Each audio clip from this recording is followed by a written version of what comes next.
John's Gospel, 14th chapter, 7th verse to 14th verse. If you had known me, you would have known my Father also. From now on, you do know him and have seen him. Philip said to him, Lord, show us the Father, and it is enough for us. Jesus said to him, Have I been with you so long, and you still do not know me, Philip? Whoever has seen me has seen the Father. How can you say, Show us the Father? Do you not believe that I am in the Father, and the Father is in me? The words that I say to you, I do not speak on my own authority, but the Father who dwells in me does his work. Believe me that I am in the Father, and the Father is in me, or else believe on account of the works themselves. Truly, truly, I say to you, whoever believes in me will also do the works that I do, and greater works than these will he do, because I am going to the Father. Whatever you ask in my name, this I will do, that the Father may be glorified in the Son. If you ask me anything in my name, I will do it. ఇదే వాక్యం తెలుగులో చదువుకున్నాము. యోహాను 14:7-14 మీరు నన్ను ఎరిగి ఉంటే నా తండ్రిని ఎరిగి ఉందురు. ఇప్పటి నుండి మీరు ఆయనను ఎరుగుదురు, ఆయనను చూచి ఉన్నారని చెప్పెను.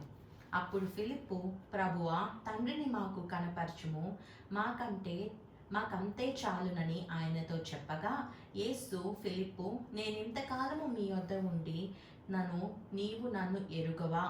నన్ను చూచినవాడు తండ్రిని చూచి ఉన్నాడు గనుక తండ్రిని మాకు కనపరచుమని ఎలా చెప్పుచున్నావు? తండ్రి యందు నేనును నా యందు తండ్రినియు ఉన్నామని నీవు నమ్ముటలేదా? నేను మీతో చెప్పుచున్న మాటలు నా యంతట నేను చెప్పటలేదు. తండ్రి నా యందు నివసించుచు తన క్రియలు చేయుచున్నాడు. తండ్రి యందు నేనును నా యందు తండ్రియు ఉన్నామని నమ్ముడి, లేదా ఈ క్రియల నిమిత్తమైనను నన్ను నమ్ముడి.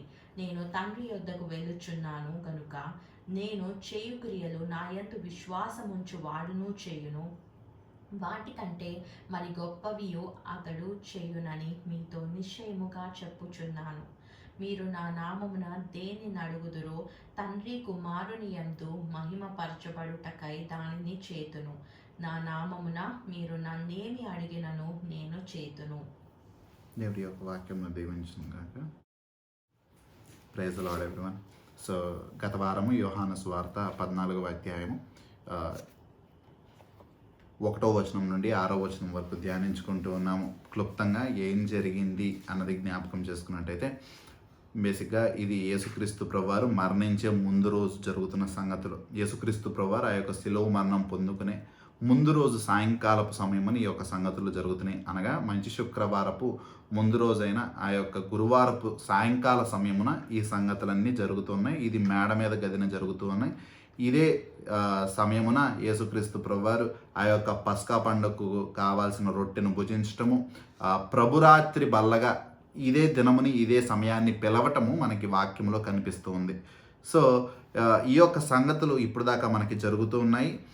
ఆ యొక్క సమయంలో యోధా ఇస్కరియోతు వారి మధ్యన ఉండగా యోధా ఇస్కరియోతుని యేసుక్రీస్తు ప్రభువారు నీవేం చేయాలనుకుంటున్నావో వెళ్ళి త్వరపడి చేయమని చెప్పగా, యోధా ఇస్కరియోతు ఆ యొక్క ప్రాంతాన్ని విడిచిపెట్టి వెళ్ళిపోవటము, యేసుక్రీస్తు ప్రభువారు తన యొక్క నిజమైన శిష్యులు అనగా 12 మందిలో 12గురిలో ఆ యొక్క 11 మందితో ఆయన కూర్చుని ఎన్నో పరలోక సంబంధమైన సంగతులు, వీళ్ళు తెలుసుకోవాల్సిన విషయములు వారికి ఆఖరిగా ఆయన చనిపోయే ముందు ఆ యొక్క విలువైన మాటలు వారికి బోధిస్తున్నారు. వారికి విలువైన ఆ యొక్క మాటలు ఈ దినము మనకు కూడా చాలా విలువైనవిగా ఉంటూ ఉన్నవి. సో ఆ యొక్క మాటలను మనం ధ్యానించుకుంటూ ఉన్నాము. సో 14వ అధ్యాయంలో అది 13వ అధ్యాయం నుండి మొదలుకొని ఉంటుంది. కానీ 14వ అధ్యాయంకి మనం వచ్చేపాటికి దేవుడు ఇక్కడ చాలా నిరీక్షణకి కూడిన మాటలు అక్కడ మనకు నేర్పిస్తూ ఉంటారు. ఎందుకు నిరీక్షణనిచ్చే మాటలు ఇక్కడ దేవుడు చెప్తూ ఉన్నాడంటే, 13వ అధ్యాయంలో ఒక 2 బాధాకరమైన విషయాలు దేవుడు వారికి అక్కడ ఉన్న శిష్యులకి చెప్తారు. ఆ 2 బాధాకరమైన విషయాలు ఏంటి అంటే, మొట్టమొదటిది 3.5 ఏళ్ల పాటు పరిచయం చేస్తూ 3.5 ఏళ్ల పాటు కలిసి ఉంటూ 3.5 ఏళ్ల పాటు ప్రతి ఒక్క అద్భుత కార్యముల్లో కానీ ప్రతి ఒక్క బోధించు బోధలో కానీ తోడుగా ఉన్న ఒక శిష్యుడు యేసుక్రీస్తు ప్రభువాన్ని మోసం చేయబోతున్నాడు అని చెప్పేసి యోధా ఇస్కరియోతు గురించి చెప్పి ఉన్నారు. ఇంకొక శిష్యుడు నీవు మరణించడానికి నన్ను తీసుకెళ్ళినా కానీ నాకు ఇష్టమే, నీ కొరకు నేను మరణించడానికి కూడా సిద్ధమై ఉన్నాను అని చెప్పినటువంటి ఇంకొక శిష్యుడు, ఆ యొక్క శిష్యుల గుంపుకి నేతృత్వం వహించే అటువంటి పేతురు గారు సైతము నీవు నేనెవరినో ఎరగను అని చెప్పి 3 సార్లు నీవు అబద్ధమాడేదు అని చెప్పి యేసుక్రీస్తు ప్రభువారు చెప్పినప్పుడు ఒక్కసారి ఆశ్చర్యంలో మునిగిపోయిన, ఒక బాధలో మునిగిపోయిన పరిస్థితులు మనకి అక్కడ శిష్యుల్లో కనిపిస్తున్నాయి. ఎందుకంటే 3.5 ఏళ్ల పాటు కలిసి ప్రయాణం చేసి అందులో ఒకడు మోసం చేసేవాడిగా, అమ్మివేసేవాడిగా, ఇంకొకడు ఆ యొక్క దేవుడు ఎవరో ఎరగను అని చెప్పి అబద్ధమాడేవాడిగా, ఇటువంటి విషయములు వారికి తెలియపరచంగానే వాళ్ళు ఒకేసారి ఆ యొక్క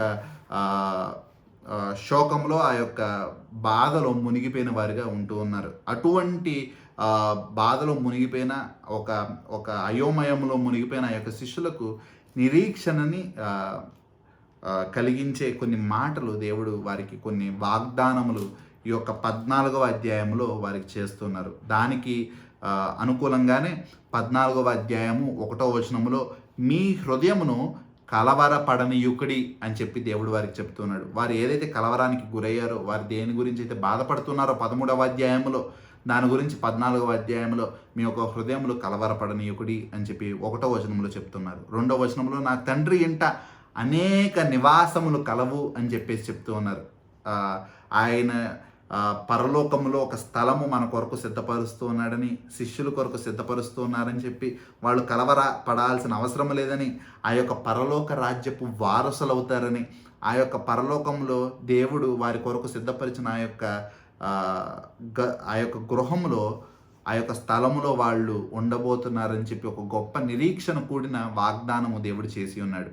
తర్వాత 6వ వచనంలో చూసినట్టయితే యేసు నేనే మార్గమును, సత్యమును, జీవమునై ఉన్నానని చెప్పేసి వారికి చెప్తూ ఉంటారు.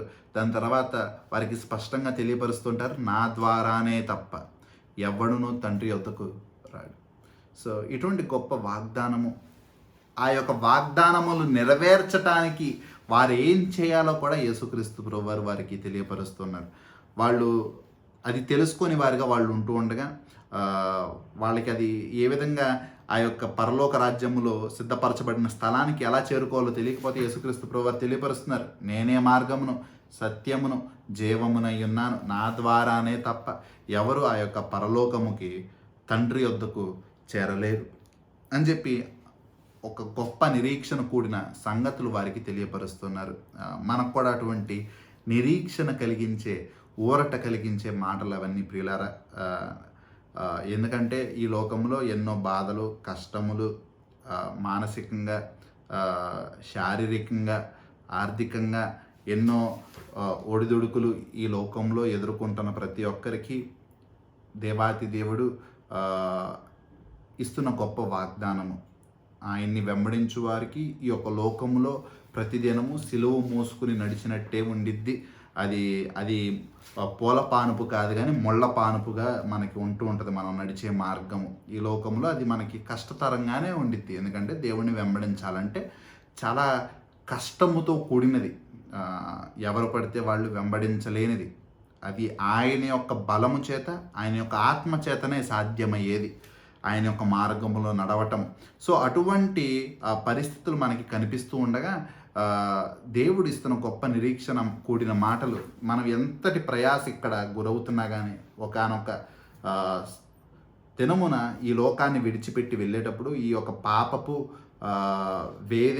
ఈ పాపపు శ్రమలతో కూడిన ఒక లోకాన్ని విడిచిపెట్టేటప్పుడు ఆ యొక్క పరలోక రాజ్యంలో ఒక నిత్య స్థలము దేవుడు మన కొరకు ఏర్పరుస్తూ ఉన్నారని, అక్కడ నెమ్మది, ప్రశాంతత, ప్రేమ, సంతోషము తప్ప ఎటువంటి బాధకి చోటు లేదని, కానీ దానికి వెళ్ళటానికి మార్గము కేవలం యేసుక్రీస్తు ప్రభువారు, ఆయనే మార్గముగా, ఆయనే సత్యముగా, ఆయనే జీవముగా ఉన్నారని చెప్పి మనం గత వారం చూసుకుంటూ ఉన్నాము.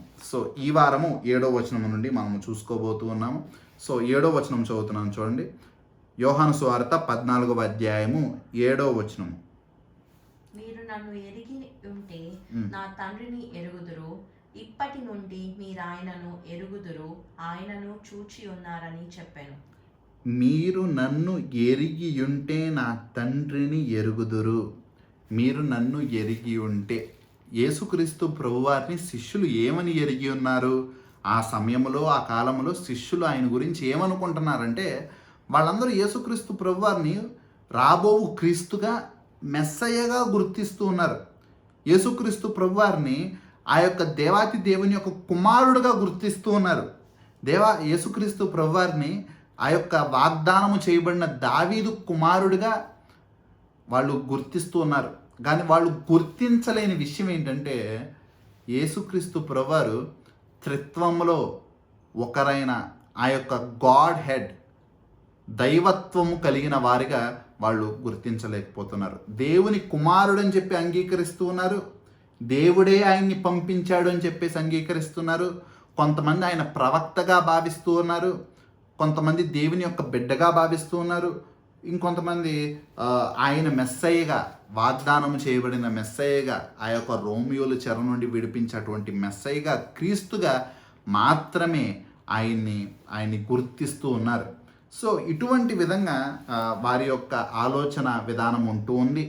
అది వారి యొక్క విశ్వాసము, ఆ యొక్క మెచ్యూరిటీ, వారి యొక్క విశ్వాసపు మెచ్యూరిటీ ఆ విధంగా ఉంటూ ఉంది. వాళ్ళు ఇంకా అల్ప విశ్వాసములోనే ఉంటూ ఉన్నారు. వాళ్ళు ఇంకా చూసిన దాన్నే విశ్వసించే వాళ్ళుగా వాళ్ళు ఉంటూ ఉన్నారు.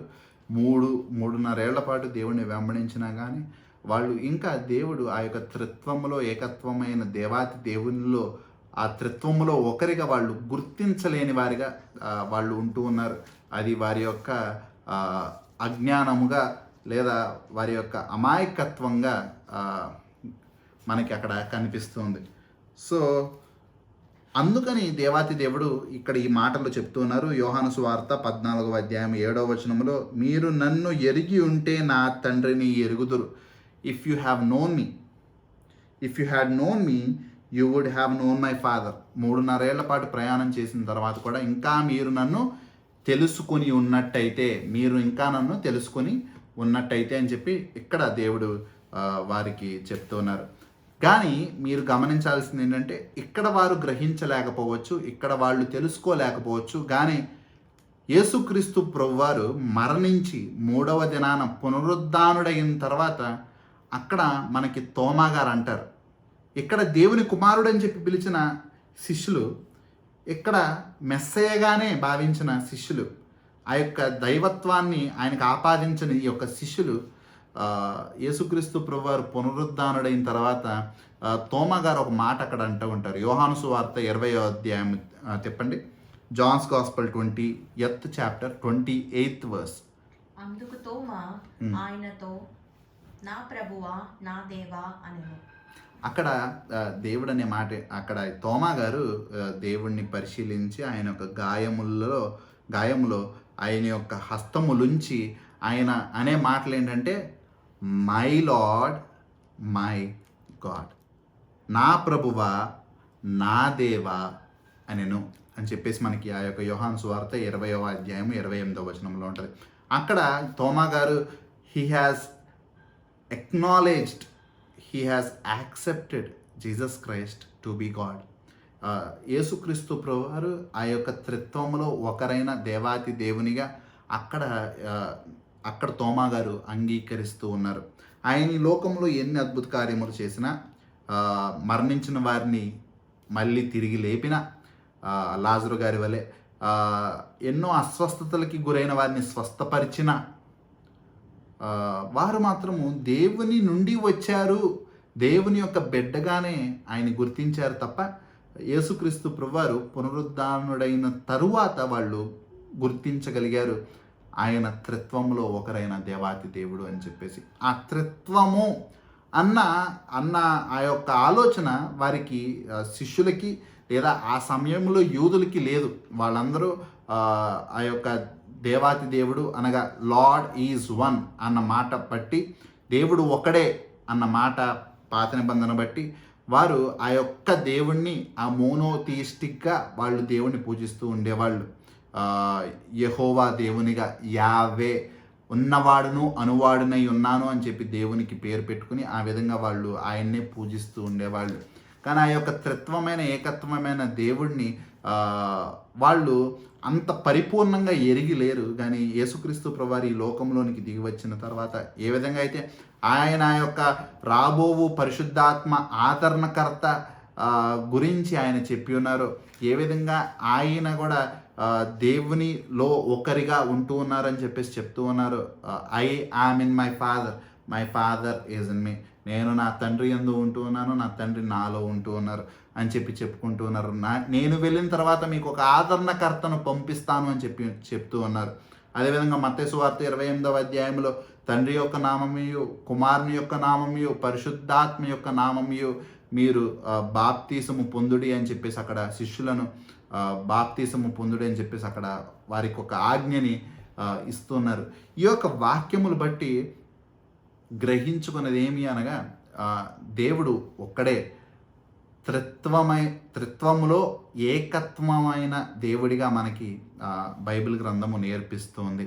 ఈ విషయాన్ని జనరల్గా అర్థం చేసుకోవటము ఎటువంటి విశ్వాస స్థాయిలో ఉన్న క్రైస్తవులకు కూడా ఇప్పటికీ ఒక పెద్ద ప్రశ్న. త్రిత్వమైన ఏకత్వమైన దేవుడు అంటే ఎలా అర్థం చేసుకోవాలి? అది మనం అర్థం చేసుకోవటానికి కాదు, మనము అది విశ్వసించటానికి మాత్రమే వాక్యం ఇవ్వబడుతుంది. దేవుణ్ణి మన యొక్క చిన్న బుర్రల్లో బంధించే అంత కెపాసిటీ ఏ మనుష్యుడికి లేదు. దేవుణ్ణి చూసి ఈ లోకంలో జీవించిన వారు ఎవరూ లేరు. ఆయన తను తాను తగ్గించుకుని అగపరుచుకుంటే తప్పితే ఆయన యొక్క పూర్ణ మహిమలో ఆయన చూసిన వారు లేరు. పౌలు గారు చూశారు, అబ్రహాం గారు చూశారు, యెషయా గారు చూశారు, వీళ్ళందరూ చూశారు. కానీ ఎలా చూశారు? దేవుడు తన యొక్క పూర్వ మహిమలో వైభవంలో ఎవ్వరూ చూడలేకపోయారు. తను తాను తగ్గించుకుని వీరు చూడగలిగినంత వీరికి అగపరుచుకున్నారు. తను తాను తగ్గించుకుని, తన యొక్క స్థాయిని తగ్గించుకుని వీళ్ళు చూడగలిగినంత మాత్రమే వీరికి చూపించి ఉన్నారు. పూర్ణ వైభవంలో, పూర్ణ మహిమలో ఎవ్వరు ఆయన్ని చూడలేరు. ఎందుకంటే వాక్యంలో స్పష్టంగా ఉంది, దేవుని చూచువారు ఖచ్చితంగా చచ్చెదరు అని. అటువంటి గ్రహించుకునే శక్తి, అటువంటి గొప్ప శక్తి మనుషులకి లేదు. అల్పమైన వారంగా మనం ఉంటూ ఉన్నాము. ఆయన నిత్యము దూతగణముల చేత పరిశుద్ధుడు పరిశుద్ధుడు అని చెప్పి ఈ యొక్క లోకాన్ని సృజించి ఏలే అటువంటి దేవాతి దేవునిగా ఉంటూ ఉన్నారు. సో అది మనకి చాలా కష్టమైన సంగతిగా మనకి కనిపిస్తుంది. సో ఇక్కడ అందుకే ఆ త్రిత్వమైన ఏకత్వమైన దేవుడు అని చెప్పి వాక్యాధారంగా మనము విశ్వసించగలమే కానీ ఆయన చూసి దాన్ని అర్థం చేసుకునే అటువంటి గొప్ప మేధస్సు, ఆ యొక్క కాంప్రహెండింగ్ నాలెడ్జ్ మనుషులుగా మనకి ఎవరికి లేదు. సో వాక్యానుసారంగా మనము ఆయన చెప్పిన దాన్ని మాత్రమే విశ్వసించి చూచుట వలన కాదు కానీ విశ్వాస మూలముగా మనం ఆయన్ని నమ్ముకుంటూ ఉన్నాము. We believe not by sight but by faith. చూడటం వల్ల కాదు కానీ చూడకుండా విశ్వసించువారు ధన్యులు అని చెప్పేసి దేవుడి వాక్యంలో మనకి కనిపిస్తుంది. సో అటువంటి విధంగా మనకి కనిపిస్తుంది. ఈ శిష్యులందరూ ముందు అంగీకరించలేకపోయారు. కానీ ఎప్పుడైతే దేవుడు పునరుద్ధానుడయ్యాడో అప్పుడు వాళ్ళు గ్రహించుకోగలిగారు. ఆయన దేవుని యొక్క ఆ యొక్క హెడ్షిప్లో ఆయన కూడా ఒకరిగా ఉన్నారు. ఆయన దేవుని యొద్దనుండారు, ఆయనే దేవుడై ఉన్నాడు అని చెప్పేసి యోహాను గారు మొట్టమొదటి అధ్యాయంలో రాస్తారు కదా, in the beginning was the word was with God and the word was God. అది అందు వాక్యం ఉండెను, వాక్యము దేవుని యొద్దనుండెను, వాక్యమే దేవుడై ఉండెను. యొద్దనుండెను, వాక్యమే దేవుడై ఉండెను. This is the great beautiful concept of Trinity. త్రిత్వము అయిన దైవత్వము ఊర్చిన సంగతి మనకి వాక్యమంతటా కనిపిస్తూ ఉంటుంది. సో ఆ యొక్క సంగతిని ఇక్కడ దేవుడు వారికి తెలియపరుస్తూ ఉన్నారు. అత్రిత్వమైన ఏకత్వమైన దేవుని గురించి, మీరు నన్ను ఎరిగి ఉంటే నా తండ్రిని ఎరిగి ఉందురు. ఇప్పటి నుండి మీరు ఆయనను ఎరుగుదురు, ఆయనను చూచి ఉన్నారని చెప్పాను. అదేంటి? మీరు నన్ను ఎరిగి ఉంటే ఆయన్ని ఎరిగి ఉందురు, మీరు ఆయనని చూచి ఉంటే మీరు ఇప్పటి నుండి మీరు ఆయనను ఎరుగుదురు, ఆయనను చూచి ఉన్నారు అని చెప్పేసి అక్కడ కనిపిస్తుంది. ఏ విధంగా చూచి ఉన్నారంటే యేసుక్రీస్తు ప్రభువారి యొక్క ఆ యొక్క స్వారూప్యంలో మనం ఆ శిష్యులకి అటువంటి ధన్యత కలిగి ఉన్నది. దేవుణ్ణి చూచుకుని దేవుణ్ణి ఒక రక్త మాంసములు కలిగిన ఆ యొక్క రూపంలో చూసే అవకాశము అక్కడున్న శిష్యులకి కలిగింది. వారికి ఇంకొక గొప్ప ధన్యత కదా. మనకు ఆ అవకాశం కూడా లేదు, మనకి ఆ యొక్క ధన్యత కూడా లేదు. మనము ఆయన యొక్క ఈ సృష్టిని చూసి, ఈ యొక్క వాక్యముని చూసి ఏ విధంగా ఈ యొక్క యావత్తు సృష్టి ఆయన గురించి, ఆయన మహిమను గురించి సాక్ష్యం పలుకుతుందో, అదేవిధంగా ఈ యొక్క వాక్యం ఏ విధంగా ఆ యొక్క సంగతులను ఆమోదిస్తూ ఉందో దాన్ని బట్టి మనము విశ్వాసం ఉంచుతూ ఉన్నాము ప్రస్తుత కాలము. కానీ ఆ కాలంలో శిష్యులు ఎంతటి గొప్ప ధన్యత కలిగి ఉన్నారు. ఆ యొక్క త్రిత్వమైన ఏకత్వమైన దేవాతి దేవుడు ఒక మనుష్య రూపిన ఈ లోకంలోనికి వస్తే ఆయనని చూడగలుగుతూ, ఆయన్ని వెంబడించగలుగుతూ, ఆయనతో పాటు ఆహారము భుజిస్తూ, ఆయనతో పాటు నిద్రిస్తూ వాళ్ళు ఆ యొక్క సమయాన్ని గడుపుతూ వచ్చారు. అది he's the whole embodiment of God. ఆయన ఏదో దైవత్వములో నుండి తీసివేయబడి వచ్చినట్టు కాదు. ఆయనలో వాక్యంలో మనకు ఉంటుంది, ఆయన he's the embodiment of the divine nature. ఆ యొక్క పూర్తి దైవత్వము ఆయనలో కలిగి ఉన్నారు అని చెప్పి మాటలు మనకు అక్కడ ఉంటూ ఉంటాయి. ఈ యొక్క సంగతులు మనకి యేసుక్రీస్తు ప్రభువారు ఇక్కడ చెప్తూ ఆ త్రిత్వమైన ఏకత్వమైన దేవాతి దేవుని గురించి చెప్తూ, ఆ త్రిత్వంలో తండ్రి కుమార పరిశుద్ధాత్మ దేవునిగా ఉంటూ ఉండగా, తండ్రిని వాళ్ళు ఎరుగుతూ ఉండగా, కుమారుని గురించి ఇప్పుడు వాళ్ళు తెలుసుకుంటూ ఉండగా, రాబోతున్న పరిశుద్ధాత్మ దేవుని గురించి దేవుడు ఇదే 14వ అధ్యాయంలో 16వ వచనంలో చెప్తారు. చూడండి. నేను తండ్రిని వేడుకొందును, మీ యొద్ద ఎల్లప్పుడూ నుండుటకై ఆయన వేరొక ఆదరణకర్తను అనగా సత్య స్వరూపి అగు ఆత్మను మీకును అనుగ్రహించును. మీకొక ఆదరణకర్తను ఆయన పంపెను, ఆయన సత్యస్వరూపి అయిన ఆత్మ అని చెప్పేసి అక్కడ మనకి కనిపిస్తుంది. నేను వేడుకొందును, తండ్రి మీ కొరకు ఇంకొక ఆదరణకర్తను పంపెను. ఎందుకంటే యేసుక్రీస్తు ప్రభువారి లోకాన్ని విడిచిపెట్టి వెళ్ళిపోతుండగా మనల్ని నడిపించడానికి, అక్కడ శిష్యులను నడిపించడానికి అప్పటి వరకు యేసుక్రీస్తు ప్రభువారు ఉన్నారు. ఇక మీదట ఈ యొక్క విశ్వాసులను నడిపించడానికి ఆ యొక్క ఆదరణకర్త అవసరము ఉంటూ ఉండగా ఆయన్ని నేను వేడుకొని పంపించేదను అన్న ఒక మాట ఒకటి ఉంటూ ఉంటుంది. మళ్ళీ 26వ వచనంలో కూడా మనకు ఉంటూ ఉంటుంది. చూడండి. ఆదరణకర్త అనగా తండ్రి నా నామమున పంపబోవు పరిశుద్ధాత్మ సమస్తమును మీకు బోధించి నేను మీతో చెప్పిన సంగతులన్నిటినీ మీకు జ్ఞాపకము చేయను. సో ఇక్కడ ఆదరణకర్త అనగా తండ్రి నా నామమున పంపబోవు పరిశుద్ధాత్మ. అందుకే దేవాతి దేవుడు ముందుగానే చెప్తూ ఉంటారు. ఏమని చెప్తూ ఉన్నారు? మత్తయి సువార్త 28వ అధ్యాయంలో ఆఖరిగా ఆయన చెప్పే మాటలు, తండ్రి యొక్క నామముయు, కుమారుని యొక్క నామముయు, పరిశుద్ధాత్మ యొక్క నామముయు మీరు ఎవరినైనా కానీ శిష్యులుగా చెయ్యుడి, బాప్తీసము ఇయుడి అని చెప్పేసి అక్కడ చెప్తూ ఉన్నారు. మనందరం క్రైస్తవులుగా త్రిత్వమైన ఏకత్వమైన దేవుని ఏ విధంగా విశ్వసిస్తూ ఉన్నాము? త్రిత్వము అన్న పదం అసలు బైబిల్ గ్రంథంలో ఉందా అంటే బైబిల్ గ్రంథంలో ఆ యొక్క త్రిత్వము అన్న పదము లేదు. కానీ అక్కడ ఉన్నది ఏంటంటే మనకి దేవుడు ఒక్కడే అని చెప్పేసి మాట రాయబడి ఉంది. యేసుక్రీస్తు ప్రభువారు ఆ యొక్క ఒక్కరిలో, ఆ యొక్క దేవాతి దేవుడు ఒక్కరిగా ఉంటూ ఉండగా ఆ ఒక్కరిలో త్రిత్వం ఉంది. ఆ త్రిత్వము తండ్రి కుమార పరిశుద్ధాత్మ దేవుడు అని చెప్పి మనకి బయలుపరచడం బట్టి త్రిత్వమైన ఏకత్వమైన దేవుణ్ణి మనము పూజిస్తూ ఉంటూ ఉన్నాం. సో ఇక్కడ ఆ యొక్క త్రిత్వములో మూడో వారైన ఆ యొక్క పరిశుద్ధాత్మ దేవుని గురించి యేసుక్రీస్తు ప్రభువారు బయలుపరిచారు. మనం జాగ్రత్తగా గమనించాల్సిన విషయం ఏంటంటే 14వ అధ్యాయంలో 16వ వచనంలో 26వ వచనంలో ఏమని చెప్పబడుతూ ఉంది? నేను తండ్రిని వేడుకుంటాను, తండ్రి నా స్థానంలో మీకు పరిశుద్ధాత్మ దేవుణ్ణి పంపిస్తారు అని ఉంది కదా. యేసుక్రీస్తు ప్రభువారు వేడుకుంటే తండ్రి పంపిస్తారు అని ఉంది. తర్వాత మళ్ళీ యోహాను సువార్త 15వ అధ్యాయము 26వ వచనం చూడండి. తండ్రి యొద్ద నుండి మీ యొద్దకు నేను పంపబోవు ఆదరణకర్త అనగా తండ్రి యొద్ద నుండి బయలుదేరు సత్యస్వరూపి అయిన ఆత్మ వచ్చినప్పుడు ఆయన నన్ను గూర్చి సాక్ష్యం ఇచ్చును. తండ్రి యొద్ద నుండి మీ యొద్దకు నేను పంపబోవు ఆదరణకర్త అన్న మాట ఇక్కడ కనిపిస్తుంది. ఇందాక 14వ అధ్యాయంలో మనం ఏమని చూసుకున్నాము?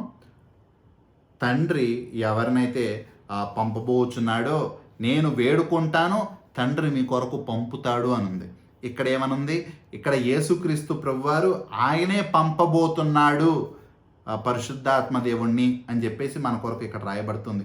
అక్కడ తండ్రి పంపటం ఏంటి, ఇక్కడ కుమారుడు పంపటం ఏంటి అని చెప్పి మనం చూసుకున్నట్టయితే ఇది త్రిత్వమైన ఏకత్వమైన దేవుని గురించిన ఒక ఆధారంగా మనకి కనిపిస్తుంది.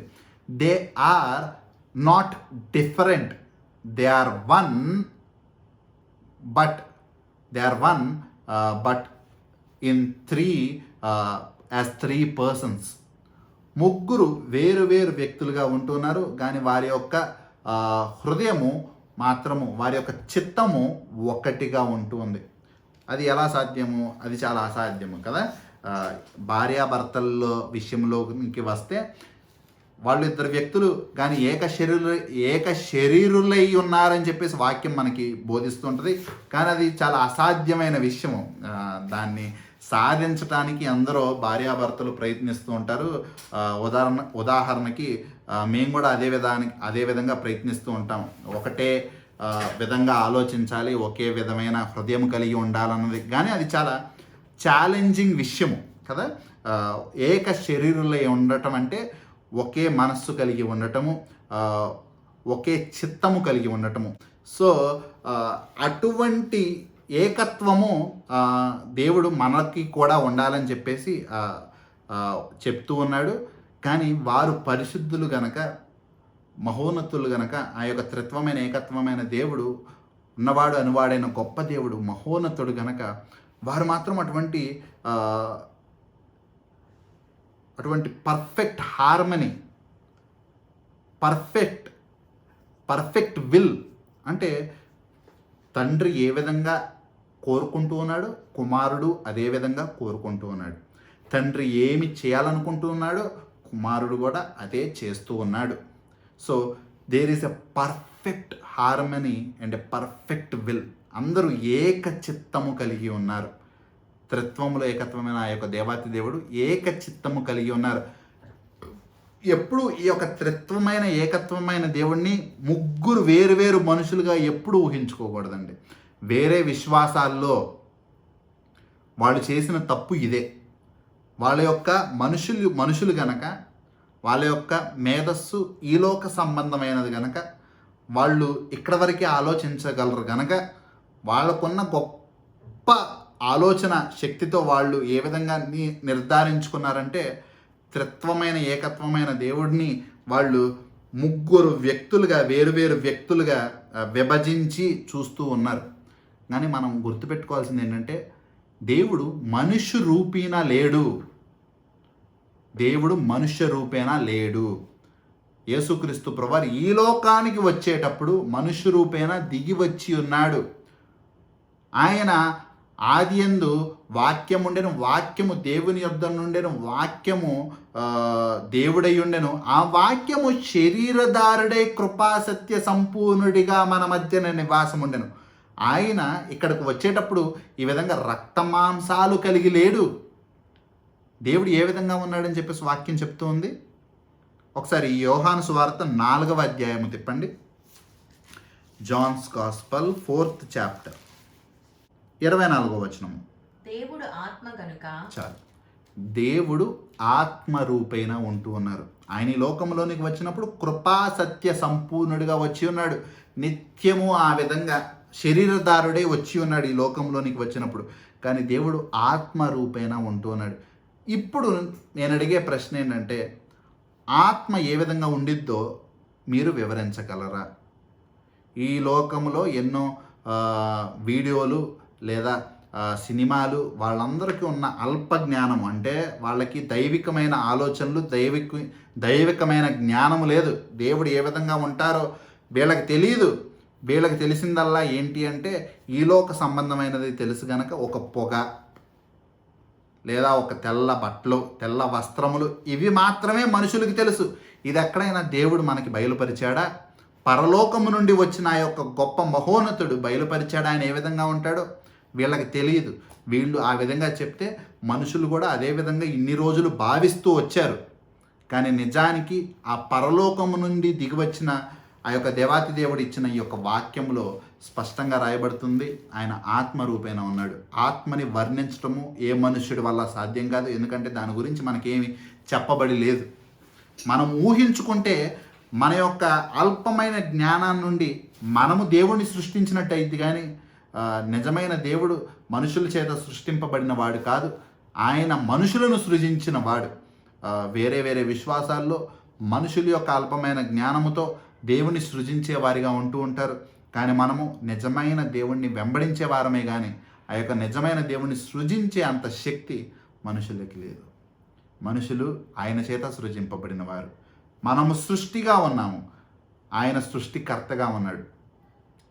సింపుల్గా చెప్పాలంటే ఈ ఫోన్ ఉంది, ఈ ఫోన్ని నేను సృష్టించినట్టయితే ఈ ఫోను నన్ను సృష్టించగలదా? లేదు కదా. సో ఈ లోకంలో మనుష్యుడిని సృష్టించగలిగిన వస్తువు మనుష్యుడు చేసినది ఏదీ లేదు. సో కేవలము దేవుడు చేసిన దాన్ని ఉపయోగించుకునే మనం ఏదన్నా చేయగలం, కానీ మనుష్యుడు చేసిన దాన్ని బట్టి ఏమీ చేయలేము.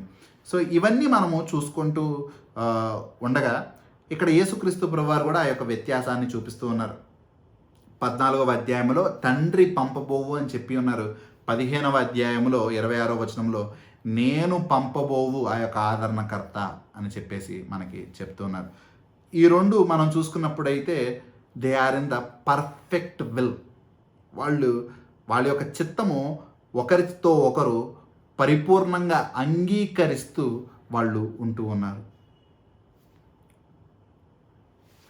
అందుకే అక్కడ యేసుక్రీస్తు ప్రభువారు వాడిన మాట ఏంటంటే, ఎప్పటి నుండి మీరు ఆయనను ఎరుగుదురు, ఆయనను చూచియున్నారని చెప్పాను. యేసుక్రీస్తు ప్రభువారిని చూసినట్టయితే తండ్రిని చూసినట్టే, తండ్రిని చూస్తే యేసుక్రీస్తు ప్రభువారిని చూసినట్టే, శరీరపరంగా కాదు.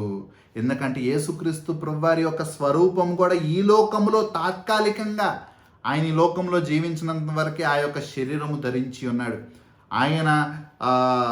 ఆయన పరలోకములో ఆ యొక్క సువర్ణము వలె ప్రకాశించుచు మనుషులు చూడలేని తేజస్సుతో ఆయన పూర్ణ మహిమ కలిగి ఆయన పరలోకంలో ఉంటూ ఉన్నారు. పరిశుద్ధుడు పరిశుద్ధుడు పరిశుద్ధుడు అని చెప్పి కొనియాడబడుతున్న దేవాతి దేవుడు. ఆయన రూపాన్ని మనం చూడకూడదు, కానీ ఆయన్ని చూచి ఉన్నామంటే, ఫర్ ఎగ్జాంపుల్ ఎలా అంటే ఆయన పోలిక యేసుక్రీస్తు ప్రభువారు కూడా మనుష్య రూపేణ ఉన్నాను అని చెప్పడు, కానీ మనుషుల్ని ఏ విధంగా సృజించాడు? దేవుని యొక్క స్వారూప్యములో, అంటే ఆయన యొక్క పోలికలో మనల్ని చేసి ఉన్నాడు. అంటే ఈ విధంగా ఆలోచించగలిగిన శక్తి, చూడగలిగిన శక్తి, మాట్లాడగలిగే శక్తి, ఇటువంటి కొన్ని పోలికలు మనకి దేవునితో ఉంటూ ఉన్నాయి. ఆయన మనల్ని ఆ విధంగా సృజించాడు. కానీ మనవలే ఉంటాడు అనుకోవటం మన యొక్క అవివేకము, అజ్ఞానం. సో పరలోకంలో ఆ యొక్క దేవాతి దేవుడు ఉంటూ ఉండగా, ఆయన్ని ఈ లోకంలో ఉండగా శిష్యులు చూసి ఉండగా, పరలోకంలో ఉన్న తండ్రిని వాళ్ళు చూసినట్టే. ఎందుకంటే రూపంలో కాదు, కానీ యేసుక్రీస్తు ప్రభువారి మాట్లాడే మాటల్లో, ఆయన జీవించే విధానములో, ఆయన నడుచుకునే పద్ధతుల్లో, ఆయన ప్రేమించే ప్రేమలో, ఆయనకి వచ్చిన ఆ యొక్క న్యాయమైన రోషము కలిగిన ఆ యొక్క కోపములో, రైచియస్ యాంగర్లో, ఈ విధమైన ఆయన యొక్క యాట్రిబ్యూట్స్లో, ఆయన యొక్క క్యారెక్టరిస్టిక్స్లో, ఆయన యొక్క క్యారెక్టర్లో యేసుక్రీస్తు ప్రభువారు తండ్రి వలె యాజ్ ఇట్ ఈజ్గా ఆ విధంగానే ఉన్నారు. సో అందుకని యేసుక్రీస్తు ప్రభువారు ఇక్కడ ఉపయోగిస్తున్న మాట ఏంటంటే, మీరు ఆయనని కూడా ఎరిగి ఉన్నారు, మీరు ఆయన్ని కూడా చూచి ఉన్నారు. ఎందుకనగా వాళ్ళు యేసుక్రీస్తు ప్రభువారితో వాళ్ళు ప్రయాణం చేయగలిగారు ఒక 3.5 ఏళ్ల పాటు కదా. దీని తర్వాత మాటలు చూడండి, యోహాను సువార్త 14వ అధ్యాయము 8వ వచనం. అప్పుడు ఫిలిప్పు, ప్రభువా, తండ్రిని మాకు కనపరచుము, మాకంతే చాలునని ఆయనతో చెప్పగా. సో యేసుక్రీస్తు ప్రభువారు ఎంత చెప్పిన తర్వాత కూడా, యేసుక్రీస్తు ప్రభువారితో వీళ్ళు ప్రయాణం చేసిన తర్వాత కూడా, యేసుక్రీస్తు ప్రభువారిని వెంబడించిన తర్వాత కూడా ఇంకా ఫిలిప్పు ఏ విధంగా ఆలోచిస్తున్నాడు, మాకు తండ్రిని చూపించు చాలు, మాకు తండ్రిని చూపించు చాలు. అది ఒక రకమైన అజ్ఞానం కదా. దేవాతి దేవుడే తను తాను తగ్గించుకుని కృపాసత్య సంపూర్ణుడిగా మన మధ్యన నివాసం ఉండడానికి వచ్చి ఉండగా there is no much difference. కానీ మనుషుల యొక్క ఆలోచన గురించి ఇక్కడ మాట్లాడుతున్నాం. మనుషుల యొక్క ఆలోచన అల్పమైనదిగా ఉంటుంది. సర్వము తెలిసిన మనుష్యుడుగా భావిస్తూ ఉంటాడు మనుష్యుడు, కానీ అల్పమైన వాడిగా ఉంటూ ఉన్నాడు మనుష్యుడు. సర్వజ్ఞానము లేదు మనుష్యునికి, పరిపూర్ణమైన జ్ఞానము ఎప్పటికీ మనుషులకి లేదు. అల్పమైన జ్ఞానులుగా ఉంటూ ఉన్నాము. మనకి తెలిసింది చాలా కొద్దిగా. దేవుని యొక్క జ్ఞానము, ఆయన యొక్క మహిమతో పోల్చుకుంటే మనము సముద్రంలో చుక్క వంటి వారంగా మనం ఉంటూ ఉన్నాము. మనం ఆయన్ని కనీసం గ్రహించుకోలేము. త్రిత్వమైన ఏకత్వమైన దేవుణ్ణి వర్ణించే శక్తి కూడా మనుషులకు లేదు. చాలా అల్పమైన వారిగా ఉంటూ ఉన్నాము. మరణించిన తర్వాత ఎటు పరిగెడతాం, ఎటు మాయమైద్ది యొక్క ఆత్మ అన్నది కూడా చెప్పే శక్తిలో మనుషులు లేరు. వాక్యంలో చెప్పబడిన దాన్ని గ్రహించుకుని విశ్వసించి మన యొక్క దానికి ఆమోదించుకోవటం తప్పితే మనుషులు అంతటి అల్పులుగా ఉంటూ ఉన్నారు. సో అటువంటి జ్ఞానము కనుక ఫిలిప్పు గారు కూడా అదేవిధంగా ఆయన యొక్క అల్ప జ్ఞానంలో, ఎందుకంటే యేసుక్రీస్తు ప్రభువారు ఎన్నోసార్లు శిష్యులను అంటూ ఉంటారు, అల్ప విశ్వాసులారా అని. అల్ప విశ్వాసులుగానే ఉంటూ ఉన్నాము, మనం కూడా అటువంటి వారిగానే ఉంటున్నాము. ఇప్పుడు మనం చెప్పుకోగలుగుతున్నాం, ఎందుకంటే వాక్యం పరిపూర్ణమైంది. మనకి అంతయు స్పష్టంగా దేవుడు మొట్టమొదటి నుండి అంతం వరకు తెలిపి ఉన్నాడు కనుక మనకు అంత స్పష్టంగా ఒక చిత్రం గీసినట్టు కనిపిస్తుంది కనుక మనం చెప్పుకోగలుగుతున్నాము. లేకపోతే మనం ఎంతటి అవివేకంలో అజ్ఞానంలో ఉండిపోయేవారము. అప్పుడు ఫిలిప్కు నా జ్ఞానం ప్రకారం ఆయన అడుగుతూ ఉన్నాడు, మాకు తండ్రిని చూపించు చాలు. ఎందుకంటే వాళ్ళు ఆయన యొక్క ఆలోచన ప్రకారం తండ్రి నిజమైన దేవుడు, ఈయన తండ్రి యొక్క కుమారుడు, ఆయన ఒకటే అన్న హృదయము అప్పుడు వారికి లేదు. కానీ నేను చెప్పినట్టు యేసుక్రీస్తు ప్రభువారు మరణించి 3వ దినాన పునరుద్ధానుడైన తర్వాత తోమా గారు సాక్ష్యం ఇచ్చినట్టు, నా దేవా, మై లార్డ్, మై గాడ్, నా ప్రభువా, నా దేవా అని చెప్పేసి అక్కడ తోమా గారు సంబోధించి ఉన్నారు. తర్వాత విశ్వసించారు, కానీ ముందు ఇప్పుడు అటువంటి జ్ఞానము అప్పటికే లేదు. 9వ వచనం చూడండి. యేసు ఫిలిప్పు, నేను ఇంతకాలము మీ యొద్ద ఉండినను నీవు నన్ను ఎరుగవా? నన్ను చూచిన వాడు తండ్రిని చూచి ఉన్నాడు కనుక తండ్రిని మాకు కనపరచమని ఎలా చెప్పుచున్నావు? చాలా జాలితో యేసుక్రీస్తు ప్రభువారు అంటున్నారు, నేను ఎంతకాలం నీతో ఉన్నాను, 3.5 ఏళ్ల పాటు నాతో ప్రయాణం చేసావు, ఎన్నో అద్భుత కార్యములు చేసి ఉన్నాను, మరణించిన వారిని సైతము తిరిగి లేపి ఉన్నాను. ఇటువంటి కార్యములు ఎన్నడూ ఎప్పుడు ఎవరు చేయలేదని చెప్పేసి వాక్యంలో రాయబడి ఉంది. ఇంకా నేను ఎవరో నీవు ఎరుగువా అని చెప్పేసి ప్రశ్నిస్తూ ఉన్నారు. తర్వాత 2 వచనములు చూడండి, 10, 11. తండ్రి యందు నేనును నా యంద తండ్రియు ఉన్నామని నీవు నమ్ముటలేదా? నేను మీతో చెప్పుచున్న మాటలు నా యంతట నేనే చెప్పటలేదు. తండ్రి నా యందు నివసించుచు తన క్రియలు చేయుచున్నాడు. తండ్రి యందు నేనును నా యందు తండ్రియు ఉన్నామని నమ్ముడి, లేదా ఈ క్రియల నిమిత్తమైనను నన్ను నమ్ముడి. సో యేసుక్రీస్తు ప్రభువారు చెప్తున్నారు, మీరు నమ్మట్లేదా? నేను నా తండ్రి యందు ఉన్నానని, నా తండ్రి నా యందు ఉన్నాడని చెప్పి మీరు నమ్మట్లేదా? ఇద్దరము ఒకటే త్రిత్వమైన ఏకత్వముగా ఉన్నామని చెప్పి మీరు నమ్మట్లేదా అని చెప్పేసి వారిని అడుగుతూ, సరే మాటలు చొప్పున నన్ను నమ్మకపోయినా కనీసము నేను చేసిన క్రియలు బట్టైనా నమ్మండి అని చెప్పేసి దేవుడు వారికి చెప్తూ ఉన్నాడు. ఇదే విషయములు దేవుడి వాక్యములు మనకి ఆల్రెడీ కనిపిస్తూ ఉంటాయి కదా. యోహాను సువార్త 7వ అధ్యాయము 46వ వచనంలో కూడా దేవుడు అక్కడ అంటూ ఉంటాడు, ఆయన మాటలు బట్టి విశ్వసించలేకపోతున్నారు, అది వేరే విషయం. కానీ మాటలు ఆయనవి, ఆయన దేవుడిగా ఉన్నాడని, ఆయన దైవత్వము కలిగిన వారని ఆయన మాటలే సాక్ష్యం పలికేవిగా ఉంటూ ఉన్నాయి. ఎందుకంటే ఆయన వల్ల ఎవ్వరూ మాట్లాడలేకపోయేవాళ్ళు. అది మనకి యోహాను సువార్త 7వ అధ్యాయము 46వ వచనంలో రాయబడి ఉంటుంది. చూడండి, ఆ బంట్రోతులు ఆ మనుష్యుడు మాటలాడినట్లు ఎవడునూ ఎన్నడూనూ మాటలాడలేదనిరి. వాళ్ళు అంటూ ఉన్నారు, అక్కడ ఉన్న బంట్రోతులు, అక్కడ ఉన్న సైనికులు వాళ్ళందరూ అనుకుంటున్నారు, ఈ వ్యక్తి మాట్లాడినట్టు ఎన్నడూనూ ఎవ్వరూ మాట్లాడలేదు అని చెప్పేసి అక్కడ వాళ్ళందరూ అనుకుంటూ ఉన్నారు. అది దేవుడి గురించిన సాక్ష్యము మనకు అక్కడ కనిపిస్తుంది. ఆయన మాటలు చాలు. బైబిల్ గ్రంథంలో కూడా మీరు చదివినట్టయితే దేవుని యొక్క మాటలు శిష్యుల యొక్క మాటలతో పోల్చి చూడండి, మీకు ఎంత వ్యత్యాసం కనిపిస్తూ ఉంటుందో. దేవుని యొక్క మాటల్లో ఒక జీవము, ఒక శక్తి ఉంటుంది. మనకి బైబిల్లో చదివినప్పుడు కూడా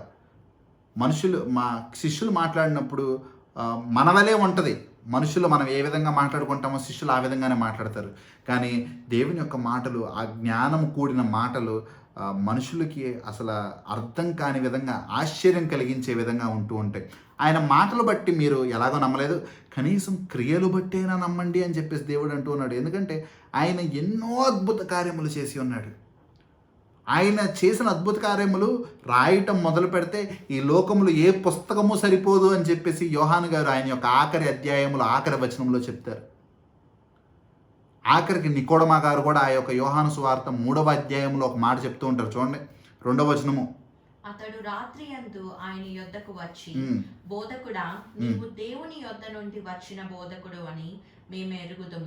దేవుడు అతనికి తోడై ఉంటే గాని నీవు చేయుచున్న సూచన క్రియలను ఎవడునూ చేయలేడని ఆయనతో చెప్పెను.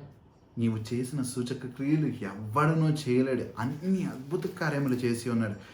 ఈ విధంగా మాట్లాడుతూ, ఈ విధంగా ఆయన యొక్క క్రియల్లో చూపిస్తున్నా కానీ ఇంకా ఫిలిప్పుకి వచ్చిన సందేహం ఏంటంటే, మాకు తండ్రిని చూపించు. దేవాతి దేవుడు, కళ్ళెదుట ఉన్న దేవాతి దేవుడిని గుర్తించలేకపోతూ ఉన్నారు. సో వారి యొక్క అజ్ఞానంగా కనిపిస్తుంది. యేసుక్రీస్తు ప్రభువారు అదేవిధంగా వారికి జవాబిస్తూ ఉన్నారు, నేను ఇంకా నమ్మటలేదా? నా యందు తండ్రి ఉన్నాడని, నేను తండ్రి యందు ఉన్నామని, త్రిత్వమైన ఏకత్వమైన దేవునిగా ఈ లోకంలోనికి దిగి వచ్చిన వాడినిగా ఆయన ఉంటూ ఉన్నాడని మీరు ఇంకా నమ్మట్లేదా? నా యొక్క మాటలు చొప్పున మీరు నమ్మట్లేదు, నా యొక్క కార్యములు చూసైనా మీరు నమ్మండి అని చెప్పి వారికి తెలియపరుస్తూ ఉన్నారు. 12వ వచనం చూడండి, నేను తండ్రి యొద్దకు వెళ్ళుచున్నాను కనుక నేను చేయు క్రియలు నా యందు విశ్వాసముంచు వాడును చేయును, వాటికంటే మరి గొప్పవియు అతడు చేయునని మీతో నిశ్చయముగా చెప్పుచున్నాను. యేసుక్రీస్తు ప్రభువారు ఇక్కడ ఒక గొప్ప వాగ్దానం చేస్తున్నారు అక్కడ శిష్యులకు. ఈ విధంగా వారికి ఆయన యందు తండ్రి ఉన్నాడని, తండ్రి ఆయన యొద్ద ఉన్నాడని చెప్పి తెలియపరచడమే కాకుండా దాని తర్వాత ఇంకేం తెలియపరుస్తున్నారు, ఆయన్ని వెంబడించేవారు, ఆయన యందు విశ్వాసం ఉంచువారు కూడా యేసుక్రీస్తు ప్రభువారు ఎటువంటి అద్భుత కార్యములు చేసి ఉన్నారో అటువంటి అద్భుత కార్యములే వాళ్ళు కూడా చేస్తారని చెప్పి వాళ్ళకి తెలియపరుస్తున్నారు. నిజంగా ఇది జరిగిందా అంటే ఒకసారి అపోస్తుల కార్యాలు మీరు చూసుకున్నట్టయితే యేసుక్రీస్తు ప్రభువారు చేసిన కార్యములన్నీ అపోస్తుల కార్యముల్లో శిష్యులు చేయటం మనకు అక్కడ కనిపిస్తూ ఉంటుంది.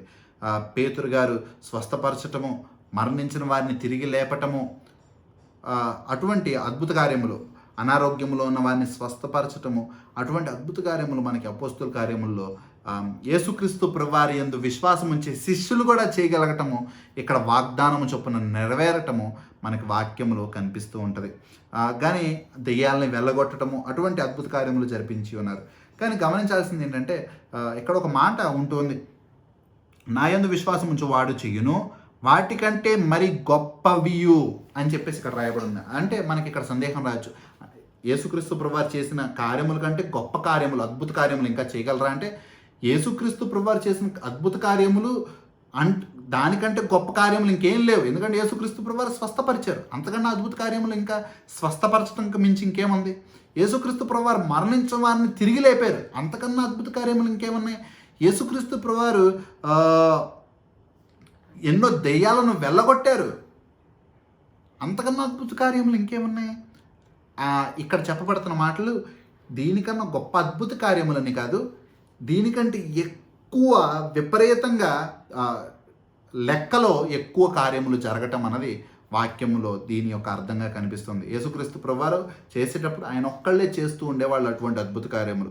తర్వాత పరిశుద్ధాత్మ దేవుడు ఇవ్వగా ఆ యొక్క పరిశుద్ధాత్మ దేవుని నుండి పొందుకున్న వరములు ఆది అపోస్తులు ఆది విశ్వాసులు చేసిన అద్భుత కార్యములు ఎన్నో ఆ యొక్క 12 ఎంతోమంది చేస్తూ ఉండేవాళ్ళు. 11 మంది, తర్వాత ఒకరిని మత్తయాస్ని కూడా అపోస్తులుగా అంగీకరిస్తూ 12 మంది వాళ్ళు అవగా పౌలు గారు కూడా కలిసి ఉండగా, ఈ విధంగా వాళ్ళందరూ చేస్తున్న విస్తారమైన పరిచర్యలో ఆ యొక్క ఇజ్రాయేల్ని దాటి చుట్టుపక్కల ఉన్న ఎన్నో దేశాలకి సువార్త ప్రకటిస్తూ వారు చేస్తున్న అద్భుత కార్యములు చూసి విస్తరింపబడటము, లెక్కలో ఎక్కువ అద్భుత కార్యములు జరగటము మనకి ఈ యొక్క మాటకి అర్థంగా కనిపిస్తుంది. అంతేకాని అద్భుత కార్యములు మించి అద్భుత కార్యములు అని కాదు, లెక్కలో యేసుక్రీస్తు ప్రభువారు చేసిన దానికంటే ఎక్కువ విస్తారములో శిష్యుల చేత పరిశుద్ధాత్మ దేవుడు ఆ యొక్క అద్భుత కార్యములు జరిపించి ఉన్నారు.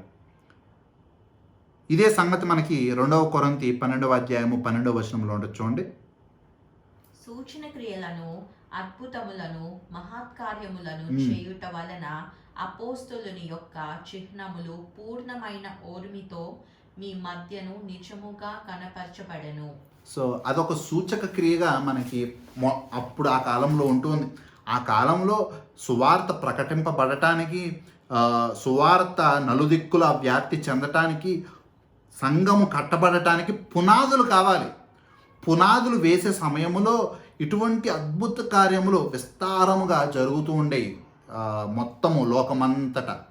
ఇప్పుడు పునాదులు ఏర్పరచబడినాయి. లోకము దిగంతముల వరకు సువార్త ప్రకటించబడుతూ ఉంది. విశ్వాసములు ఎదుగుతూ ఉన్నారు. ఇప్పుడు ప్రతి చోట అంతే కదా, ఆ యొక్క ఇజ్రాయేలీ ప్రాంతంలో మొదలైన ఆ యొక్క క్రీస్తుని వెంబడించుట ఈ దినమున ప్రపంచమంతా వ్యాప్తి చెంది ఉన్నది. అత్యధికంగా ఉన్న విశ్వాసము ఏంటి, ఆ మతము ఏంటి అన్నదైతే ఈ లోకంలో క్రైస్తవ్యముగా మనకి కనిపిస్తుంది. అది ఈ విధంగా పునాదులు, బలమైన పునాదులు వేయబడటం వల్ల అని చెప్పి మనకు వాక్యంలో కనిపిస్తుంది. తర్వాత 13వ అధ్యాయము 13వ వచనం 14వ వచనం చూడండి. యోహాను సువార్త 14వ అధ్యాయము 13వ వచనం 14వ వచనం. మీరు నా నామమున దేన్ని నడుగుదురో తండ్రి కుమారుని యందు మహిమపరచబడుటకై దానిని చేతును. నా నామమున మీరు నన్నేమి అడిగినను నేను చేతును. మీ అందరికీ ఒక ప్రశ్నకి సమాధానం ఇక్కడ ఉంటుంది. ఆ ప్రశ్న ఏంటంటే, ప్రార్థనంతా చేసి ఆఖరిలో యేసుక్రీస్తు ప్రభువారి యొక్క నామమున, ఇంగ్లీష్లో ప్రార్థన చేసినట్టయితే లాస్ట్లో in the name of Jesus అని ఎందుకు అంటాము అంటే, యేసుక్రీస్తు ప్రభువారు ఆ విధంగా చేయమన్నారు గనక మనందరం ఆ విధంగా చేస్తున్నాం. అంతేగాని మళ్ళీ చెప్తున్నానండి, మనుషులుగా క్రైస్తవులుగా ఏ సాంప్రదాయాలు, మనుషులుగా క్రైస్తవులుగా ఏ కట్టుబాటులు, మనుషులుగా క్రైస్తవులుగా మనుషుల యొక్క విశ్వాసాలు, ఇవేమి క్రైస్తవులకి, నిజమైన విశ్వాసులకి, క్రీస్తుని వెంబడించే వారికి లేవు. అదేదో మంత్రంగా ప్రతిసారి ఆఖరిలో ప్రార్థన చేయగానే యేసుక్రీస్తు ప్రభువారి యొక్క నామములో అని చెప్పేసి మన యొక్క పూర్వీకులు నేర్పించారు కాబట్టి మనం చేయట్లేదు. ప్రతి దానికి వాక్యములో మనకి ఒక ఆజ్ఞ ఉంది కనుక, దేవుడు మనల్ని ఆ విధంగా చేయమన్నాడు కనుక, దేవుడు ఈ విధంగా జీవించమన్నాడు కనుక మనం చేసుకుంటూ వచ్చాము. అంతేగాని మనం ఏది పడితే అది చేయొచ్చు, దానికి వాక్యాధారం లేనప్పుడు మనం చేసిన దానికి ఎటువంటి ఉపయోగము లేదు. మనం ఎందుకు ప్రార్థన చేసేటప్పుడు ఆఖరిలో in the name of Jesus అంటాము అంటే, యేసుక్రీస్తు ప్రభువారు చెప్పారు కనుక. ఇదే విధంగా మనకి ఏదైనా వాక్యాధారం ఉంటే కానీ మనం ఏమీ చేయము ప్రియులారా. అందుకనే ఇక్కడ వాక్యంలో మనకి రాయబడుతుంది, ఏదన్నా క్రీస్తు యొక్క నామములో అడుగుడి, అది మీకు ఇయ్యబడును. అందుకనే మనం ప్రార్థన చేసేటప్పుడు అడుగుతాము, తండ్రి యొక్క నామంలో, in the name of Jesus, యేసుక్రీస్తు ప్రభువారి యొక్క నామములో అడుగుచున్నాము తండ్రి అని మనం అక్కడ ప్రార్థన చేస్తూ ఉంటాము. అదేదో పూర్వకాలం నుండి వచ్చినదని కాదు, అది వాక్యంలో చెప్పబడింది కాబట్టి మనం చేస్తూ ఉన్నాము. మరి ఏది అడిగినా వచ్చిద్దా? ఇప్పుడు నేను in the name of Jesus ఇక్కడ ఒక పెద్ద వాహనం వచ్చేయాలనో, in the name of Jesus మా ఇంటి పక్కన ఒక పెద్ద బిల్డింగ్ రావాలనో, in the name of Jesus నేను ఇప్పటికిప్పుడు రెక్కలు నాకు రావాలనో, ఈ విధంగా కోరుకుంటే అన్నీ జరుగుతాయా అన్నది మనం ప్రశ్నించుకున్నట్టయితే చాలామంది అబద్ధపు బోధకులు, అబద్ధపు విశ్వాసులు కేవలము ఈ మాటలు మాత్రమే చెప్పుకుంటూ ఉంటారు. వాక్యం అంటే పరిపూర్ణంగా మనము చూసుకోవాలి, కానీ సగము ఎక్కడ కావాలో అక్కడ అవసరమైనది చదువుకుని విడిచిపెట్టడం కాదు. పరిపూర్ణ వాక్యంలో మనం చూసుకున్నట్టయితే మనకి ఏది పడితే అది అడగమని వాక్యంలో ఎప్పుడు చెప్పబడి ఉండదు, కానీ మనం అడిగిన దాన్ని దేవుడు ఇస్తాడని మాత్రం ఇక్కడ చెప్పబడింది. ఏమడిగితే అది వాక్యంలో ఉండి చూడండి. 1 యోహాను 5వ అధ్యాయము 14వ వచనం. ఆయనను బట్టి మనకు కలిగిన ధైర్యం ఏమనగా, ఆయన చిత్తానుసారముగా మనం ఏది అడిగినను ఆయన మన మనవి ఆలకించు. మళ్ళీ చెప్తున్నాను, ఆయన చిత్తానుసారముగా, ఆయన చిత్తానుసారముగా, ఆయన చిత్తానుసారముగా మనం ఏమడిగినను ఆయన ఆలకించును. చాలామంది అడుగుడి ఇవ్వబడిన అన్నావు కదా దేవా, మేము ఇది అడుగుతున్నాము మాకు ఇవ్వు. చాలామంది దేవా నువ్వు అడగమన్నావు ఇదిగో అడుగుతున్నాము, దేవా నువ్వు అడగమన్నావు ఇదిగో మేము అడుగుతున్నాము. సరే, ఆయన చిత్తము ఉందా? ఆయన చిత్తము మనకి కనిపిస్తుందా? యేసుక్రీస్తు ప్రభువారే మనకి ఒక ఉదాహరణగా ఉంటున్నారు. యేసుక్రీస్తు ప్రభువారు అన్నారు, దేవా ఈ యొక్క ఉగ్రత పాత్రని నా నుండి తీసివేయని చెప్పి గెత్సెమనే వనంలో ప్రార్థన చేశారు. కానీ అక్కడ యేసుక్రీస్తు ప్రభువారు వాడిన మాటలేంటి? If it is your will remove this cup of suffering from me. ఇది నీ చిత్తమైతే ఈ యొక్క ఉగ్రత పాత్ర నా నుండి తొలగించుము. If it is your will, నీ చిత్తమైతే మన యొక్క చిత్తాన్ని నెరవేర్చుకోవాలనుకోవటం మనుషుల యొక్క అజ్ఞానము, మన ప్రకారము కాదు. దేవుని యొక్క చిత్తము నెరవేర్చడమే మనుషుల యొక్క పరమార్థము. మనుషులు ఈ లోకంలో జీవించడానికి ఆ యొక్క గొప్ప సంగతి ఏంటంటే దేవుడి చిత్తాన్ని నెరవేర్చడము. మనం ఏది అడిగినా జరిగిద్ది అనుకోవటము మనుషుల యొక్క అమాయకత్వము. కేవలము దేవుడు ఏమి చెప్తే, దేవుడు ఏ చిత్తము కలిగి ఉంటే దాన్ని మనం అడగాలి. ఆయనకి నచ్చినది మనం అడగాలి, కానీ ఆయనకి వ్యతిరేకంగా మనము నాశనం అయిపోయే విధంగా, పాపములో పడిపోయే విధంగా మనం అడిగితే అవన్నీ జరగవు. ప్రియులారా, జ్ఞాపకం చేసుకొనుడి. ఏమడిగినా ఆయన చిత్తానుసారంగా. 1 యోహాను 5వ అధ్యాయం 14వ వచనంలో జ్ఞాపకం ఉంచుకోండి ఈ మాట. ఆయన చిత్తానుసారంగా మనం ఏది అడిగినా. ఇదే మాటలు మనకి ఎన్నో చోట్ల ఉంటూ ఉంటాయి, ఇదే ఉదాహరణలుగా మనకు ఉంటూ ఉంటాయి. చాలామంది మత్తయి సువార్త 7వ అధ్యాయము 7వ వచనం కూడా అంటూ ఉంటారు, అడుగుడి మీకు ఇయ్యబడును, వెతుకుడి మీకు దొరుకును, తట్టుడి మీకు తీయబడును. అడుగుడి మీకు ఇయ్యబడును ఉంది కదా, అడుగుడి మీకు ఇయ్యబడును అని చెప్పేసి ఉంది కదా అంటారు. అక్కడ ఆ మాటలు దేని గురించి చెప్పబడుతుంది అని చెప్పేసి మనం జాగ్రత్తగా గమనించాలి ప్రియులారా. మీ అందరికీ ఇంకోసారి జ్ఞాపకం చేసే విషయం ఏంటంటే, మత్తయి సువార్త 5వ అధ్యాయము 6వ అధ్యాయము 7వ అధ్యాయము వేరు కాదు, వేరు సందర్భాల్లో జరిగినది కాదు. దాని సర్మన్ ఆన్ ద మౌంట్ అని చెప్పేసి అంటూ ఉంటారు. యేసుక్రీస్తు ప్రభువు ఒక పర్వతం మీద కూర్చుని అక్కడ ఎంతోమంది జనులను పోగేసుకుని వారికి వాక్యాన్ని బోధిస్తూ ఉంటారు. అది మనకి 3 భాగాలుగా విభజింపబడింది. 5వ అధ్యాయము, 6వ అధ్యాయము, 7వ అధ్యాయము. అదంతయు ఆ కొండ మీదే దేవుడు ఒకేసారి కూర్చుని బోధిస్తూ ఉన్నాడు. మనకి 7వ అధ్యాయంలో మనకేముంటుందంటే, అడుగుడి మీకు ఇయ్యబడును అని అనగా ఏది పడితే అది అడగచ్చు అని చెప్పి భావిస్తూ ఉంటారు. కానీ అదంతా ఒకటే భాగమని ఎవరు గుర్తించరు. 6వ అధ్యాయము కూడా 7వ అధ్యాయము 6వ అధ్యాయం తర్వాత చెప్పబడుతూ ఉందని, 6వ అధ్యాయంలో చెప్పబడిన విషయం గురించి 7వ అధ్యాయంలో యేసుక్రీస్తు ప్రభువారు మాట్లాడుతున్నారని, అదంతా కలిసిగా రాయబడిందని, తర్వాత తరముల్లో మనందరం గుర్తుంచుకోవడానికి, మనకు అనుకూలంగా ఉండటానికి చాప్టర్స్ క్రియేట్ అయినాయని, ఆ విధంగా విభజించారని చెప్పేసి, అధ్యాయాలుగా విడగొట్టారని చెప్పి, తర్వాత జరిగిందని చెప్పి మనందరికీ తెలియదు. 6వ అధ్యాయంలో ఏమడగమంటూ ఉన్నాడో ఒకసారి 33వ వచనంలో చూడండి. కాబట్టి మీరు ఆయన రాజ్యమును నీతిని మొదట వెతుకుడి, అప్పుడు అవన్నీ మీకు అనుగ్రహింపబడును. మొట్టమొదటిగా దేవుని యొక్క రాజ్యము వెతుకుడి, అప్పుడు మీకు అవన్నీ ఇవ్వబడతాయి. ఇప్పుడు రాజ్యము అడగాలి అని చెప్పేసి దేవుడి వాక్యంలో చెప్పబడింది కదా. తర్వాత కొన్ని వచనముల తర్వాత 6వ అధ్యాయము 33వ వచనంలో దేవుడు ఆ మాట చెప్పి కొన్ని మాటలు చెప్పిన తర్వాత 7వ వచనంలో 7వ అధ్యాయం 7వ వచనంలో దాని కంటిన్యూషన్గా చెప్పబడుతున్న మాటలు ఏంటంటే అడుగుడి మీకు ఇవ్వబడును. ఏం అడుగుడి? రాజ్యము అడుగుడి మీకు ఇవ్వబడును. వెతుకుడి మీకు దొరుకును. ఏం వెతుకుడి? రాజ్యాన్ని వెతుకుడి మీకు అది దొరుకును. తట్టుడి తీయబడును. ఏమి తట్టాలి? రాజ్యము తలుపుని తట్టుడి, రాజ్యములోనికి ప్రవేశము మీకు లభించును. ఇదే వేరే విషయాలకి మీరు అనువాదించుకోండి. అడుగుడి మీకు ఇవ్వబడునంటే నాకు అవసరం లేకపోతే ఈ ఫోన్ ఉంది, ఈ ఫోన్ని అడుగుడి ఇవ్వబడును అని ఉంది కదా అని ఫోన్ కావాలి దేవా. వెతుకుడి దొరుకునంటే ఈ ఫోన్ నేను ఎక్కడ వెతికితే దొరికిద్దా? తట్టుడి తీయబడినంటే ఫోన్ని తట్టితే ఫోను తెరవబడిద్దా? ఎప్పుడన్నా మనం చదివేటప్పుడు ప్రియులారా కాంటెక్స్ట్లో ఏం జరుగుతుందో పై వచనములు కింద వచనములు చూసుకుని మనం చదువుతూ ఉండాలి. దేవుడి యొక్క ఉద్దేశము సర్వములో ఎప్పుడు ఏం చెప్తున్నారు? అడుగుడి మీకు ఇవ్వబడును. ప్రాముఖ్యమైనది ఏంటి? దేవుడి యొక్క రాజ్యం. ఎందుకంటే ఈ లోకములు అన్నీ సంపాదించుకుని ఆత్మని నరకానికి పాత్రురాలిగా మనం జీవించినట్టయితే ఈ లోకంలో ఎంత సంపాదించుకున్నా ఏమున్నా కానీ వ్యర్థం. ఎందుకంటే మనలో దేవుడికి ఇష్టమైనది మనము ఈ లోకంలో కంటే ఆయనతో జీవించటం.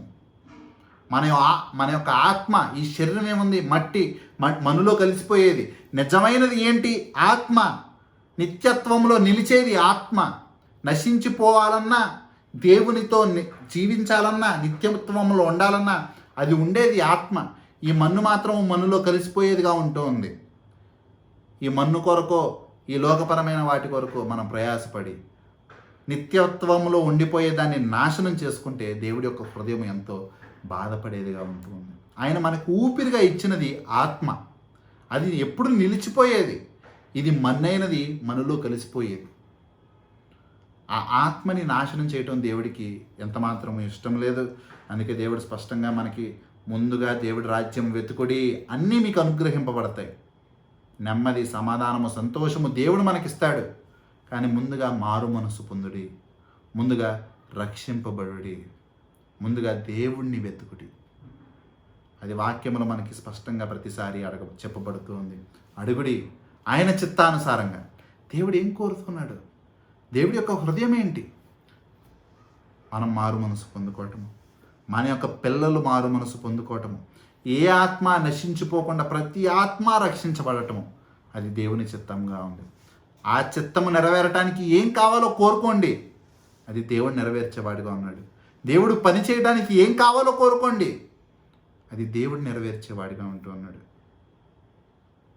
దేవుడి నుండి దూరం అయిపోవటానికో, ఈ లోకపరమైన దాంట్లో ఎక్కువగా జీవించడానికో అడిగినా దేవుడు అది మనకి ఇచ్చేవాడిగా లేడు. ఎందుకంటే మనం నశించిపోవటం దేవుడికి ఇష్టం లేదు. ఈ లోకంలో మనం ఇబ్బంది పడినా, మన యొక్క హృదయము బాధపడినా, నొప్పి పడినా, పరలోకములో మనం సంపాదించబడటము, పరలోకానికి చేరుకోవటము దేవుడికి ఎక్కువ ముఖ్యమైనదిగా ఉంటుంది ప్రియులారా. సో ఇక్కడితో ప్రార్థన చేసుకుని ముగించుకుందాము. అందరూ కళ్ళు మూసుకున్నట్టయితే ప్రార్థన చేసుకుందాము. మా ప్రియ పరలోకపు తండ్రి దేవా, నీ యొక్క వేలాది వందనములు, స్తోత్రములు తండ్రి దేవా. ఈ యొక్క దినమున వాక్యంతో మాతో మాట్లాడిన దానికి నీకు వేలాది వందనములే. అవును, ఎంతగానో ప్రేమిస్తూ తండ్రి, మా ఏ ఒక్క ఆత్మ నశించిపోకూడదని నీ యొక్క హృదయమును బట్టి నీకే వేలాది స్తుతులు తండ్రి. అవును దేవా, ప్రతి ఒక్క కుటుంబాన్ని వ్యక్తిగతంగా ప్రతి ఒక్క జీవితాన్ని దర్శించుము దేవా. మాలో ఎవరూ నశించిపోకుండా ముందుగా నీ యొక్క రాజ్యము వెతుకులాగన దేవా, ఆ యొక్క రాజ్యంలో నీ ప్రవేశించులాగన, నువ్వు పరలోకంలో మా కొరకు సిద్ధపరిచిన ఆ యొక్క గృహానికి చేరుకునేలాగిన సహాయం చేయండి అయ్యా. కృప చూపించుము తండ్రి దేవా. నిన్నే మహిమపరచువారిగా తండ్రి, నీ యొక్క చిత్తానుసారంగా అడుగువారిగా ప్రతి ఒక్కరిని మార్చుము దేవా. తండ్రి, బ్రతుకుట క్రీస్తే చావైనను మేలే అన్న విధంగా నేను తగ్గాలి యేసు, నీవే హెచ్చాలి అన్న విధంగా మా కొరకు కాదు కానీ తండ్రి, నీ చిత్తానుసారంగా నీ యొక్క పోలికలోనికి మేము మారులాగను కృప చూపించమయ్యా. బలహీనులము తండ్రి, దుష్టుడు మోసం చేస్తూ ఉన్నాడయ్యా తండ్రి. ప్రతి ఒక్కరిని ఈ లోకపరమైన సంబంధమైన ఆలోచనలతో నింపుతూ ఉన్నాడు తండ్రి. ఈ లోకపరమైన నశించిపోయే తండ్రి అల్పమైన సుఖాలు కోరుకునే వారిగా మారుస్తున్నాడయ్యా దేవా. నిన్ను తిరస్కరిస్తూ దేవా, నీకు సమయం కేటాయించకుండా దేవా ఈ లోకపరమైన వాటి కొరకు పరిగెత్తే వారిగా మార్చి ఉన్నాడయ్యా. సహాయం చేయండి తండ్రి.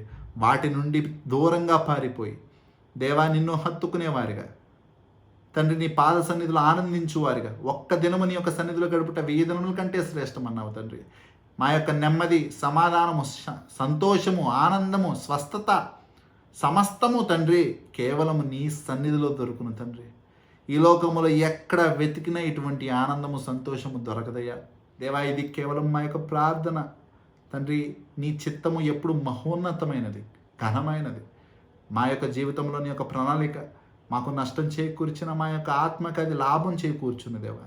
నీ చిత్తాన్నే మా యొక్క జీవితములు, అందరి జీవితముల్లో జరిపించమని మా యొక్క జీవితములని యొక్క పాదముల దగ్గర సమర్పించుకుంటూ ఈ యొక్క ప్రార్థన యేసుక్రీస్తు ప్రభువారి యొక్క దివ్యమైన నామంలో చేస్తూ వేడుకుంటున్నాం తండ్రి. ఆమెన్. తండ్రి యొక్క ప్రేమ, యొక్క కుమారుని యొక్క కృపయు, పరిశుద్ధాత్మ యొక్క అన్యోన్య సహవాసం ఇప్పుడు ఎల్లప్పుడు నిరంతరం మనందరికీ తోడుగా ఉండును గాక. ఆమెన్. Praise lord.